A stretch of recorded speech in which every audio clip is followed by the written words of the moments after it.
સુરતમાં 26 એપ્રિલના પોલીસ દ્વારા એક સાથે ગેરકાયદેસર રહેતા બાંગ્લાદેશીઓને ઝડપી પાડવાનું ઓપરેશન હાથ ધરવામાં આવ્યું હતું, જેમાં સુરત પોલીસે 160થી વધુ બાંગ્લાદેશીઓને ઝડપી પાડ્યા હતા. જોકે હવે તેમને દેશમાંથી બહાર કાઢવાની કાર્યવાહી કરવામાં આવી રહી છે.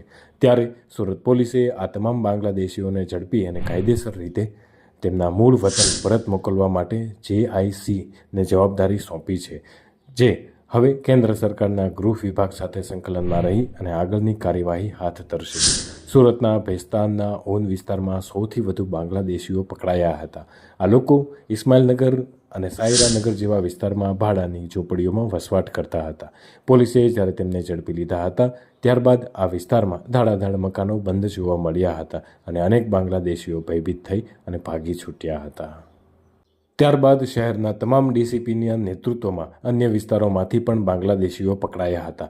ચકાસણી અને દસ્તાવેજોનું વેરિફિકેશન પૂર્ણ કર્યા બાદ જેમની ઓળખ બાંગ્લાદેશી તરીકે સ્પષ્ટ થઈ છે તેવા કુલ 161થી વધુ લોકોને ડિપોર્ટેશન પ્રક્રિયા 4 દિવસ પહેલાં શરૂ થઈ હતી. હવે આ તમામ બાંગ્લાદેશીઓને ડિપોર્ટ કરવાની મુદ્દત ગૃહ વિભાગ તેમજ કેન્દ્ર સરકારની મંજૂરી પર નિર્ભર છે.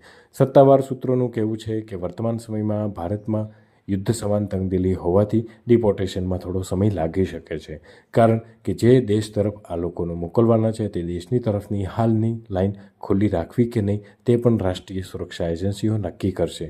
હાલ સુરત પોલીસ દ્વારા અને એજન્સીઓ દ્વારા પોતાના તરફથી સમગ્ર કાર્યવાહી હાથ ધરવામાં આવી રહી છે.